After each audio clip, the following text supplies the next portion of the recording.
moves a little, it's because Bones, my dog, is like right up against it. Please excuse my setup. I still have not moved into my classroom yet, so everything from my classroom kind of threw up in here. But I will say that the flexible seating I have for my students this year is very comfortable. I'm enjoying it. See? Okay, but seriously though, I want to talk to you about something called Genius, blah, blah. Start over. I would like to talk to you about something called Genius Hour. Some people call this passion projects. That's really what I refer to it as with my students. Oh my God, this basket's gonna kill me, but it's so pretty. Isn't it pretty? Stay. Oh my God, I gotta get this stuff in my classroom. Okay. So, a passion project or Genius Hour. So this is where you give your students 1 hour a week. It can be anytime. It can be broken up into chunks, or it can be all at once. So it's up to you. You decide how to do it. We used to have something called ELT, which means extended learning time, and that's just extra time for students to work on things. So that's when my students would do it. They would work on it during ELT, or for an early finisher. It's really important to explain to your students that a passion project is not the same as just project-based learning. When you do project-based learning, it could be any length of time. It could be short or as long as you want, right? So a passion project needs to be something that the student cares about, something that they are interested in, something that they would like to research for a long amount of time, because they're going to spend a lot of time researching this subject. So it needs to be something they're passionate about. So I have a rule, and personally, I only let my students change their mind one time. One chance to change your mind about what your topic is going to be. Because kids will just change their mind constantly. The first year that I implemented this, I just let kids change their mind just whenever they wanted to. Hardly any presentations ever got done at the end of the school year. So just for me, my personal preference, I always tell my kids, you can change your mind once. It has to be within the first 2 weeks of starting the project. After that, no more. You have to stick to what you have, because it was your passion and you chose it. So, but it really gives the kids a chance to find something they care about. And I already told you it's an hour a week. This year, I'm not sure how that's going to look for me, because I'm going to a new district, so I don't really know. Our ELTs are kind of broken up in chunks, and I'm not sure exactly when I'm going to do it yet, but when I get into my classroom and when I start my routine, I will let you know, and I will show you some of the projects that we're working on. So passion project goes on over a long period of time. It could be 6 to 8 weeks. It could be the entire school year. It could be multiple school years. I've had some students take 2 school years to finish their passion project. It just depends on how in depth they go with it. You want them using those critical thinking skills. You want them really to dig deep into this topic.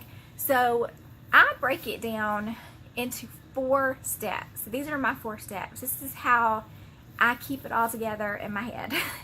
So step 1 is for your students to brainstorm ideas. So this may take a whole entire hour. This may take a whole entire week.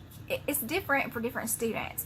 So they have to sit down and brainstorm what are things that they are really interested in. What is something that they would like to talk about, to share with someone that they're really passionate about. I've had so many people do this about their passion project was on like an endangered animal, an extinct animal. They visited the WWF website, the World Wildlife Federation. They gardening, martial arts. I mean, there's so many different things, but your students choose their passion.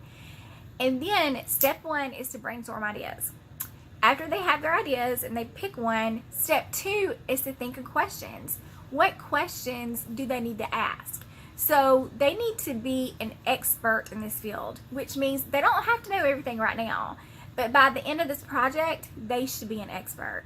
So they have to think about what questions do they need to ask to be experts? What questions would people ask them? Because at the very end of the project, they're going to have a Q&A. where they present this in front of the class or the grade level or however you want to do it, parents, whatever. And there's a question and answer session where people ask them questions. So they need to be experts at this topic. So they need to come up with, for step 2, think about some questions that people would ask. Now these questions are going to change all throughout the school year, all throughout the weeks that you're doing it. These questions will change. So we'll come up with new questions, they'll add to it. That's fine. That's what they're supposed to do. So it'll look like a hot mess to begin with, but then it'll end up coming together at the end. Step 3 is when they do their research. So they brainstormed an idea, they have an idea, they have thought up questions to ask, and now they're going to research that topic. So they can do this by using the internet, use safe sites, books, however you want them to do it. It is up to you. After they have research, they're going to continue to research for weeks and weeks and weeks. And they're going to be thinking about, how are they going to present this material? Is it going to be a presentation, a PowerPoint? Is it going to be a flip book? Is it going to be a pamphlet? Like, what is it going to be? How are they going to present this material? So it can be in any format that they like, but they are going to have to present it to people, and there will be questions and answers. So you brainstormed, you come up with an idea, you thought up questions, you're researching. This will take a long time to research. Now, the last step, step 4, is when they present their project. So they present their project in front of the audience, and then the audience can ask them questions. So it's like a question and answer session. And they need to be experts. They need to be able to answer the questions that the audience asks them. So you as the teacher, you can ask them questions, and you can have some other students ask them questions.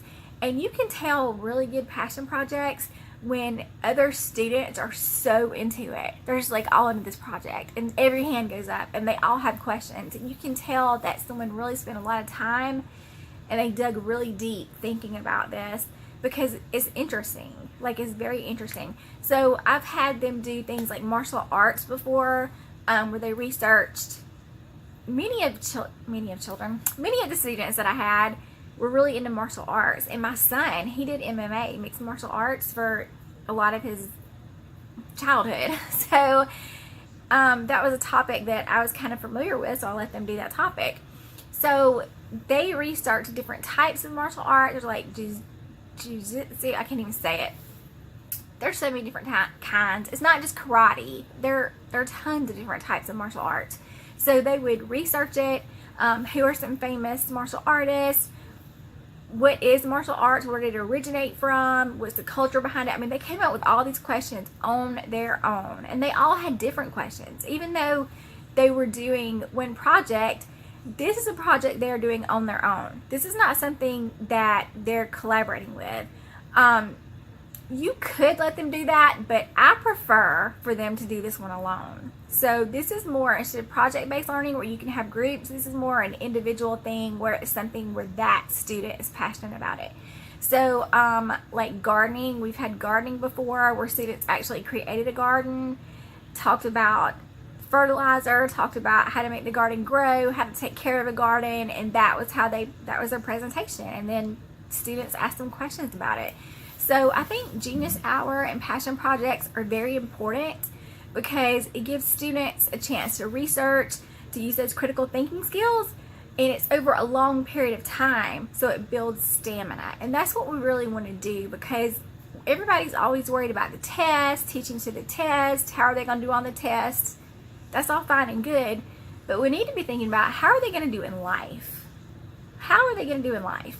So they need to be interested, they need to be engaged, they need to be researching things that they enjoy. If we let them do that, they will be better researchers. So I think that's all I have for today. If you have any questions about Genius Hour or a passion project, please let me know. And when I get in my classroom, I promise I will make another video and I will show you examples of some of the passion projects that we are doing in my classroom. Thank you so much for watching.